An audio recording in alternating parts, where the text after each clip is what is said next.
एठिकार अभावन परिस्थिति रे गोटे उपनिर्वाचन ओडिशा रे आम सरकार गठन पर प्रथम उपनिर्वाचन को आम समस्ते सामना करचु कि सम्मुखीन होचु। ये उपनिर्वाचन रे जे दिवंगत आमर जे विधायक थिले पूर्वतन मंत्री थिले तांकर सुपुत्र जय ढोलकिया निर्वाचन में लड़ुचंती। आम पार्लियामेंट पार्टी केंद्रीय पार्लियामेंट पार्टी तांको प्रार्थी करथिबारु आमे केंद्र पार्टी रो आमे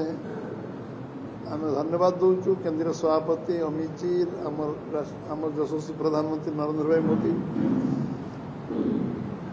आमे केंद्र रे जो सरकार भल कार्य आमे 2024 लोकंर ओडिशा लोक आशीर्वाद आम प्रथम सरकार 16 मास पूरा करछि 17 मास ये सरकार चलछि। काली 500 दिन पूरा करछि आम सरकार। काली गतकाली 500 डेज आमे प्रथम 500 दिन आमे अतिक्रांत करछु। आमर पूरा मंत्रिमंडल जो काम आम सरकार संकल्प करथिला जे आमे चाषी मान को रोजगार को द्विगुणा करने जो यशस्वी प्रधानमंत्री संकल्प नहीं 14 मसीह 1310 टका धान क्विंटाल आज 2369 टका 2369 धान क्विंटाल पहुंची। आमे इनपुट सब्सिडी 3100 टका धान क्विंटाल खरीफ और रबी फसल धान को आमे खरीद करचु। से मुख्यमंत्री आम कृषि मंत्री पूरा टीम को मुझे धन्यवाद दूची जे समाने जहाँ जहाँ आम संकल्प पत्र भारतीय जनता पार्टी लिखिथिला मैनिफेस्टो रे ताकू कार्यकारी से अक्षरशा करचंती एवं 16 लाख रु ऊर्ध्व चाषी परिवार को समाने इनपुट सब्सिडी असिस्टेंस देइछन एवं सुभद्रा योजना रे कमिटमेंट आम करथुलु 3टा इंस्टॉलमेंट भौणी माने माँ माने पाई सारिछन एवं जगन्नाथ मंदिर द्वार खोलवाटू हो रत्न भंडार खोलवाटू हो 500 कोटी टंका आमे रिवॉल्विंग फंड दबारे हो एवं रास्ता पई अथॉरिटी आईन को आनिबा एवं सेतिपई 75,000 किलोमीटर रास्ता तैयारी करिया पई अथॉरिटी तैयारी करिबा ये ओडिशा इतिहास रे गोटे माइल खुंट एवं आमे 15 लाख हेक्टर जमी रे जलसेचन करे विशेषकर 17 लाख कोटी टंकार इन्वेस्टमेंट ओडिशा को आसीबा ये ओडिशा इतिहास रे प्रथम थर संभव हो पारे। स्वाधीनता पर 78 वर्ष पर ओडिशा रे शासन ने आम एकाकी आसीबा परे आमे नुआपड़ा जिला नुआपड़ा विधानसभा रे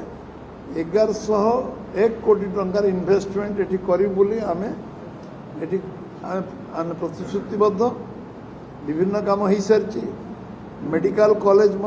केंद्र अनुमोदन प्रक्रिया समाप्त होती। मेडिकल कॉलेज करने सब प्रकार व्यवस्था मुख्यमंत्री निजे राष्ट्रीय सभापति तथा आम स्वास्थ्य मंत्री सहित कथा यार क्लीयरेंस एठिकार आर्थिक विकास पर नुआपड़ार जो पैकेज 1101 कोटी टंका क्रियान्वयन करवा आम आम दलर एवं आम सरकार प्राथमिकता हम एवं ये अंचल जो दादन समस्या अच्छी बाहर लोक काम करने पिला छुआ परिवार को लेकिन 8 मास बाहर रोचंती अन्य किसी विकल्प नथिला एबे आमे से समस्यार समाधान करने संकल्प नहींचु जेठी केमती लोक कर्मसंस्थान पाइबे एवं ये अंचल लोक आत्मनिर्भर हेबे स्वावलंबी हेबे